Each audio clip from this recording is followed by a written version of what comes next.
ئەم پیاوە کە لە دادگا سکاڵای لەسەر هاوسەرەکەی تۆمار کردووە و دۆسیەکەیان ئێستا لە دادگایە، دەڵێت زوڵم لێکردن و ژەهر خواردکردنی لەلایەن هاوسەرەکەیەوە پاڵی پێوە ناوە تا ببێتە ئەندام لە ڕێکخراوی یەکێتی پیاوانی کوردستاندا. هەستم کرد کە مادەیەکی ئەوەی کە بۆ لەناوبردنی مار و مێرووە لەگەڵ شەربەتە دەرخواردیام و وەزعم زۆر خراپ بوو. ئەگریام کاتێککە من ماڵەکەم پشکنی ئەو مادانم دەستکەوت، یعنی خۆی دەست پێشکەری کردووە لە ئیشەکەیە و لە هەمان کاشا خۆی چۆشکاتی کردووە، بەڵام کە دادوەری بەڕێزکردی لێکۆڵینەوەی کرد تەماشای کرد شتەکە پێچەوان. بەپێی ئامارێکی بەڕێوەبەرایەتی بەرەنگاربوونەوەی توندوتیژی دژی ژنان لە گەرمیان و ڕێکخراوی یەکێتی پیاوانی کوردستان کە ساڵی 2007 دامەزراوە، توندوتیژی دژی پیاوان بۆتە دیاردە و تەنها لەم ساڵدا نزیکەی 800 پیاو سکاڵایان لەسەر هاوسەرەکانیان تۆمار کردووە. لە یەکی 2007 بۆ 15/11/2007 596 جۆری سکاڵا توندوتیژی لە سنووری کار و چالاکی ڕێکخراوەکەمان تۆمار کراوە، 53 حاڵەتی خۆکوژنی پیاوان تۆمار کراوە،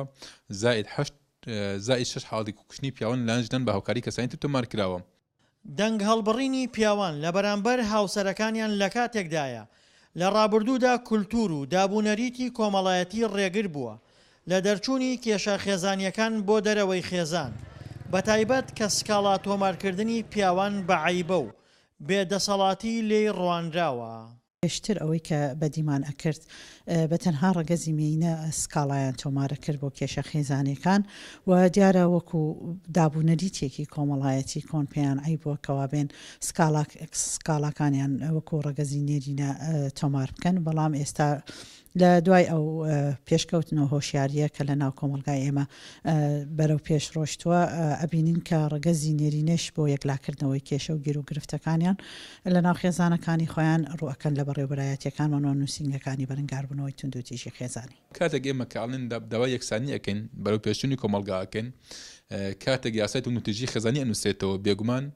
ژن و پیاو لە بچای مرۆڤبوون و تەماشا ئەکرێت، بۆیە لە هەر شوێنەکە مافی هەست کامێکان پێشەر بکرێت توندوتیژی بەرامبەر بکرێ، مافی خۆیەتی سکاڵا تۆمارکە و مافی خۆی بەدەچم کاتە توندوتیژیەکانی. ئاشنابوونی پیاوان و ژنان بە مافەکانیان وای کردووە کە دادگاکانی کوردستان پڕ بن لە دۆسیەی ئەو پیا و ژنانەی کە یەکتری بە پێشێلکاری تۆمەتبار دەکەن و